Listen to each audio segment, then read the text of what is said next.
இன்றே டவுன்லோட் செய்து உங்கள் ஃபேவரட் ஷோக்களை என்ஜாய் பண்ணுங்க. உங்களை பொறுத்த வரைக்கும் இவர்தான் ஹூடிமேன்ல. ஓகே, அப்படின்னா இவர் கால்ல அந்த சம்பி கடிச்ச அடையாளம் இருக்கணும்.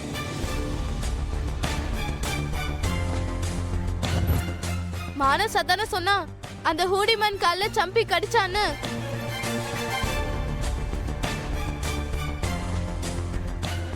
செக் பண்ணுங்க, இப்பவே எல்லாம் உண்மையா தெரிஞ்சிடும்.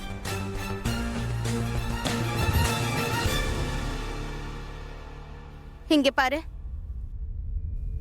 உன்னோட காயத்தை காட்டு. காட்டியா?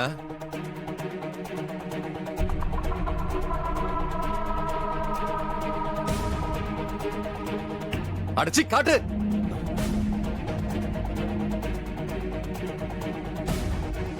காலை ஒழுங்கா காட்டுப்பா, காட்டு.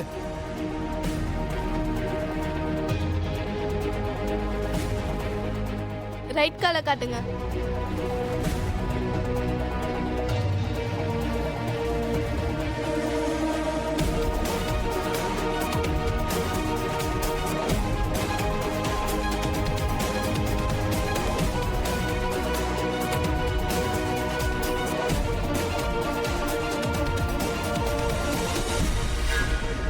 இதோ பாரு, இங்க இங்க அடையாளம் இருக்கு பாரு.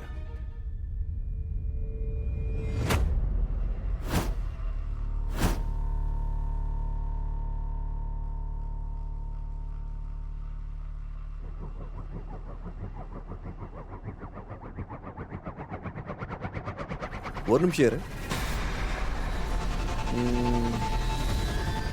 என்னன்னா, நீ இப்ப யாரை கொலை பண்ண போறியோ அவ 100 டிடெக்டிவ் செத்த நேரத்துல பிறந்தவ.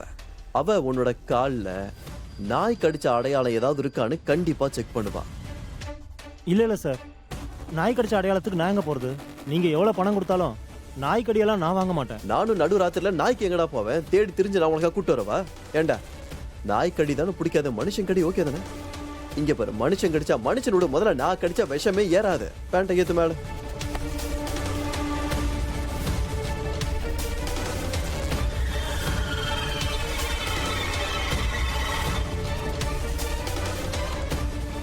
உனக்கு பயமா இருந்தா உன் வாய் இப்படி மூடிக்கும், சரியா?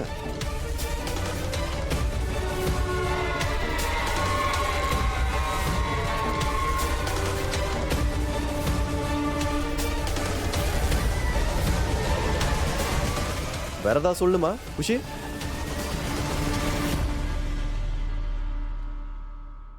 அப்பா, இது எல்லாமே பொய்ப்பா, இது எல்லாமே நாடகம். நீங்க நான் சொல்றத நம்புங்க.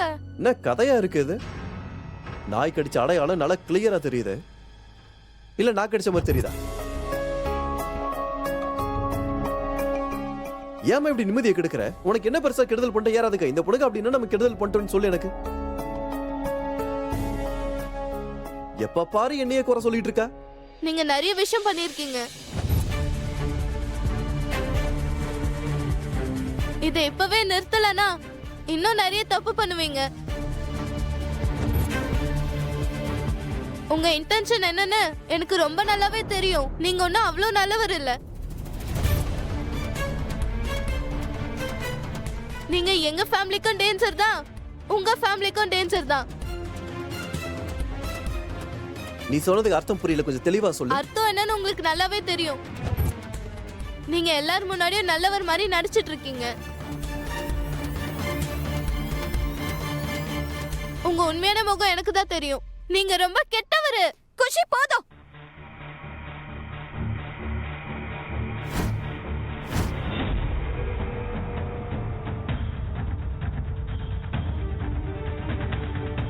இப்ப நீ உன்னோட லிமிட்டை கிராஸ் பண்ற குஷி.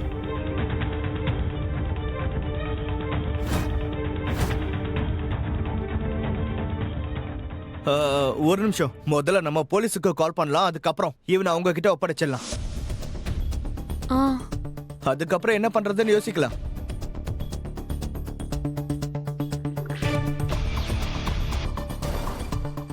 குஷி, உன் ஃபோன் கொடு.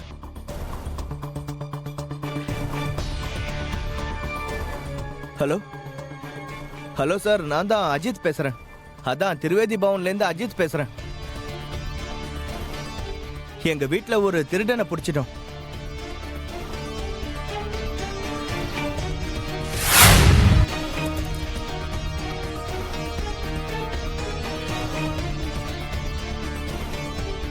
ராமா, நான் உண்மையதான் சொல்றேன். யுவனுக்கு கொஞ்சம் கூட நல்ல மனுஷனே இல்ல. அவர் எல்லாருக்குமே டேஞ்சரஸ் தான்.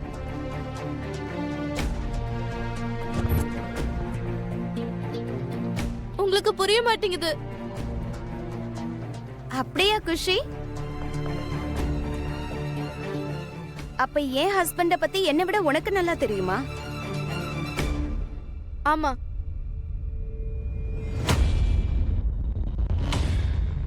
ஏன்னா இவரோட உண்மையான முகத்தை நான் தான் பார்த்திருக்கேன். இவரு வெளியே தெரியற மாதிரி உண்மையிலே கிடையாது. எல்லாரையும் ஏமாத்துறாரு. போதும், நிறுத்து குஷி. யார்கிட்ட எப்படி பேசிட்டு இருக்க? ஏன் இப்படி மரியாதை இல்லாம நடந்துக்கிற? மேனஸ் எல்லாத்தையும் மறந்துட்டியா? ஏய், கொஞ்சம் பின்னாடி வா. நீ என் பொண்ணுகிட்ட இந்த மாதிரிலாம் பேசக்கூடாது, ஓகே? சரி, அப்ப நீங்களே உங்க பொண்ணுகிட்ட யார்கிட்ட எப்படி பேசணும்னு கொஞ்சம் சொல்லி கொடுங்க. இவ மரியாதை கொடுக்கறாளோ இல்லையோ, எப்படி இருந்தாலும் இவ என்னோட பொண்ணு. உனக்கு இதுக்கு என்ன சம்பந்தம்?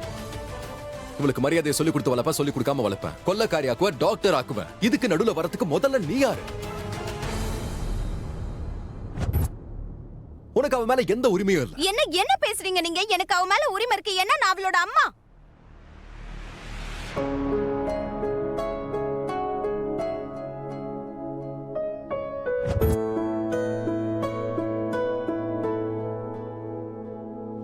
Anything else?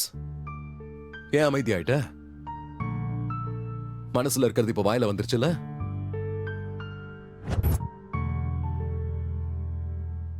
நல்லாவே காமெடி பண்ற. சீரியஸ்லி, உனக்கு எல்லாமே வேணும்ல? இதுவும் வேணும், அதுவும் வேணும், மானசும் வேணும், குஷியும் வேணும், என் பொண்ணும் வேணும், அந்த புள்ளியும் வேணும். இவ உன்னோட பொண்ணு கிடையாது.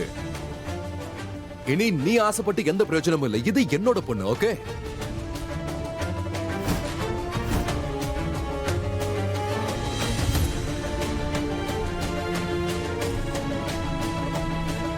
அட, என்னத்த சொல்றது? எல்லாரும் பாக்குறீங்கல்ல? பாக்குறீங்களா இல்லையா? காலையில என்ன சொன்ன? இவன் என்கிட்ட என்ன பேசினா? என்னதான் பாதிக்குது? எனக்கு ஈகோ, எனக்கு ஆணவன்னு. இப்ப இவ பொண்ணு கிடையாது, என் பொண்ணுன்னு சொன்னா கண்ணுல தார தாரையா கண்ணீர் கொட்டுது.